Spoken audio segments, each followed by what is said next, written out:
दोस्तों आज की इस वीडियो में हम बात करने वाले हैं कि क्या भारत अमेरिका के साथ में fifth generation fighter jet F-35 की डील कर सकता है क्या? क्यों ये भारत के लिए गोल्डन अपॉर्चुनिटी है? इसके डील करने के अंदर क्या प्रॉब्लम्स है और भारत के पास में इसके क्या सॉल्यूशंस है? और इन सारे मुद्दों के ऊपर दोस्तों इसी वीडियो के अंदर हम बात करने वाले हैं। लेकिन उससे पहले दोस्तों आपसे रिक्वेस्ट है कि आप हमारे चैनल को सब्सक्राइब कीजिए और हमारे वीडियो को लाइक और शेयर करना मत भूलिएगा।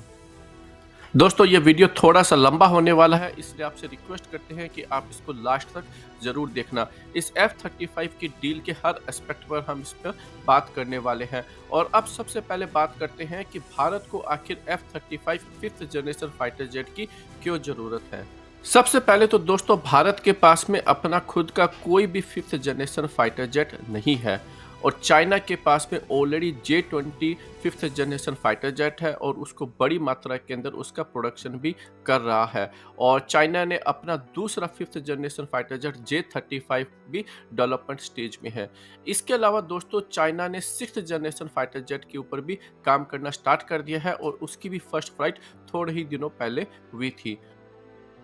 इसके अलावा दोस्तों पाकिस्तान चाइना से J-35 fifth generation fighter jet को अक्वायर करने वाला है और ये कहा जा रहा है कि 2028-29 तक उसके पास में फिफ्थ जनरेशन फाइटर जेट आने स्टार्ट हो जाएंगे। वहीं पाकिस्तान टर्की के साथ मिलकर उसका फिफ्थ जनरेशन फाइटर जेट का को प्रोडक्शन करने वाला है और उसको अक्वायर भी करने वाला है। इसके अलावा दोस्तों जो इंडिया का जो अपना खुद का fifth generation fighter jet AMC है वो अभी भी डेवलपमेंट स्टेज के अंदर है और उसकी फर्स्ट फ्लाइट नहीं हुई है और ये कहा जा रहा है कि 2035 से पहले ये फाइटर जेट भारत की एयरफोर्स में नहीं आने वाला है।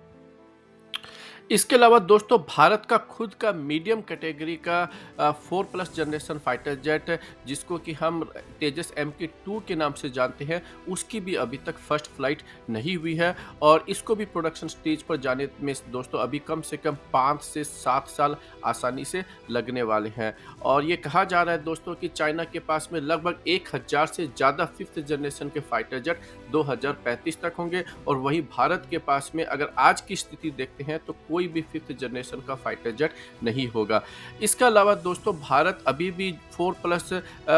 जनरेशन के फाइटर जेट फॉरेन कंट्री से भी एक्वायर करने में असमर्थ रहा है। भारत ने इनिशियली 36 राफाल परचेज किए थे फ्रांस से, लेकिन उसके बाद में एडिशनल ऑर्डर प्लेस नहीं कर पाया है।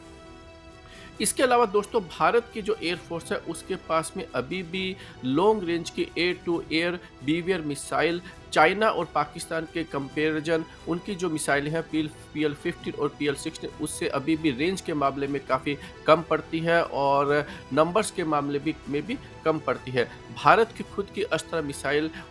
दोस्तों MK1 उसकी रेंज अभी भी 100 किलोमीटर है, वहीं PL-15 की जो रेंज है दोस्तों 150 किलोमीटर तक है। भारत अपनी अस्त्र MK2 और अस्त्र MK3 पर काम कर रहा है बट अभी भी उसको इंडक्ट करने में काफ़ी टाइम लगने वाला है। और अभी हाल ही के दोस्तों एक न्यूज़ आई है जिसके तहत चाइना ने अपनी hypersonic beyond visual range air to air missile का पहला टेस्ट किया है और चाइना ऐसी हाइपरसोनिक बियॉन्ड विजुअल रेंज की एयर टू एयर मिसाइल का टेस्ट करने वाला पहली कंट्री बन गया है।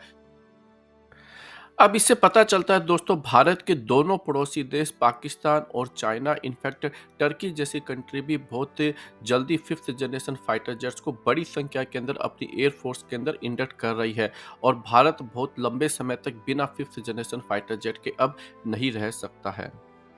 अब काफ़ी सारे लोग दोस्तों इस बात की आर्गुमेंट करते हैं कि भारत फिफ्थ जनरेशन की बजाय बड़ी संख्या के अंदर फोर्थ जनरेशन फाइटर जेट को इंडक्ट कर सकता है। लेकिन भारत के पास में दोस्तों इसके अंदर भी बहुत ही लिमिटेड ऑप्शंस है। एक हमने राफाल के ऑर्डर दिए थे जो कि 4.5 जनरेशन का है और वो उतना ही एक्सपेंसिव है जितना कि F-35 है। और हम जान चुके हैं कि हमने एडिशनल राफाल के ऑर्डर इसी वजह से नहीं प्लेस किए हैं। और अगर हम खुद के तेजस MK2 की बात करते हैं दोस्तों तो उसका भी जो इंजन है वो अमेरिकन कंपनी GE के ऊपर डिपेंडेंट है और उसकी दोस्तों अभी तक फर्स्ट फ्लाइट नहीं हुई है और उसको अभी भी प्रोडक्शन लाइन में जाने में दोस्तों कम से कम 5 से 7 साल या हो सकता है कि दोस्तों इससे भी ज़्यादा लगे। इसलिए दोस्तों चाइना के पास में अगर 1000 5th जनरेशन फाइटर जेट है तो भारत के पास में कम से कम 150 से 200 के आस में कैपेबल F-35 जैसे फाइटर जेट ज़रूर होने चाहिए।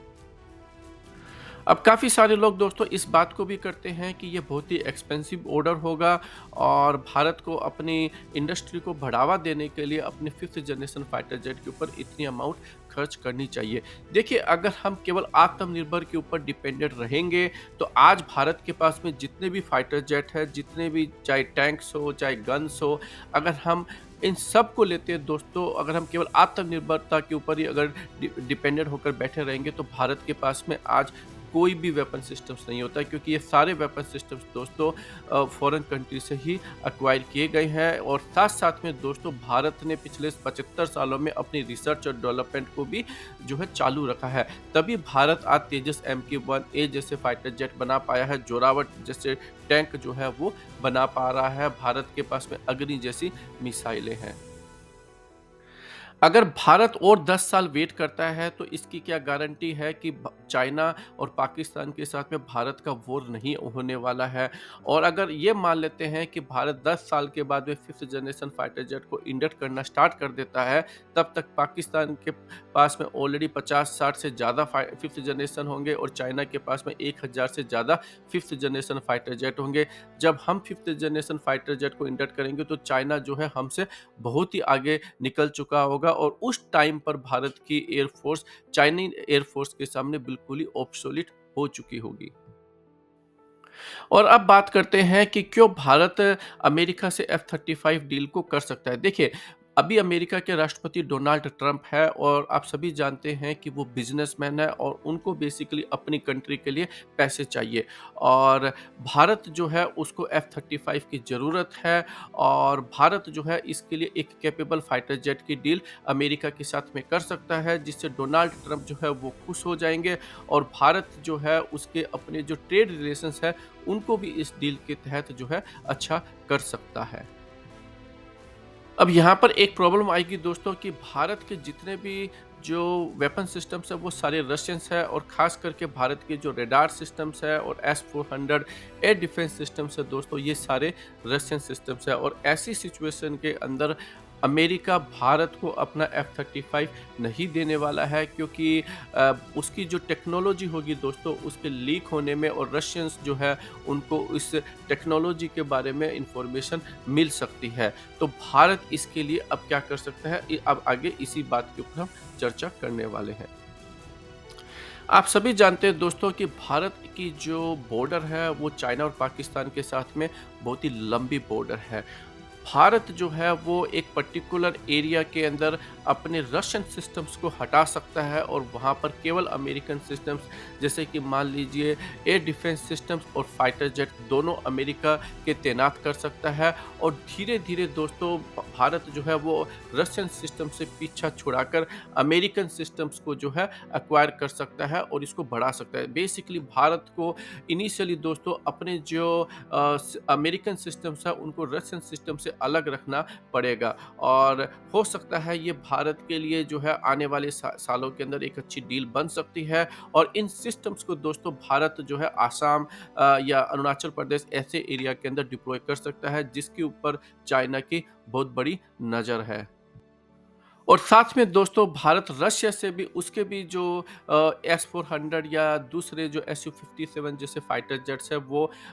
एक्वायर कर सकता है और उसको बेसिकली पाकिस्तानी बॉर्डर के ऊपर डिप्लॉय कर सकता है। तो भारत जो है उसको एक मिडल रास्ता निकालना पड़ेगा जिससे कि वो रशिया और अमेरिका दोनों को खुश कर सके और यही एक तरीका होगा जो अमेरिका को भारत ये समझा सकता है कि क्योंकि भारत के जो वेपन सिस्टम्स है वो 80% तक रशियन सिस्टम्स है और उनको एक दिन के अंदर भारत छुटकारा नहीं ले सकता है और लेकिन उसके लिए भारत धीरे-धीरे जो है वो अमेरिकन एयर डिफेंस सिस्टम्स और अमेरिकन जो फाइटर जेट्स है उसको धीरे-धीरे जो है वो बढ़ा सकता है और धीरे-धीरे रशियन सिस्टम्स को कम कर सकता है। भारत अगर ये डील दोस्तों अगर अगले 6 से 1 साल के अंदर अगर नहीं कर पाता है तो फिर भारत को अपना पूरा जो दाव है दोस्तों वो रशियन सिस्टम्स पे लगा देना चाहिए, क्योंकि भारत दोस्तों अब 5th जनरेशन फाइटर जेट या और दूसरे वेपन सिस्टम्स पर ज़्यादा दिनों तक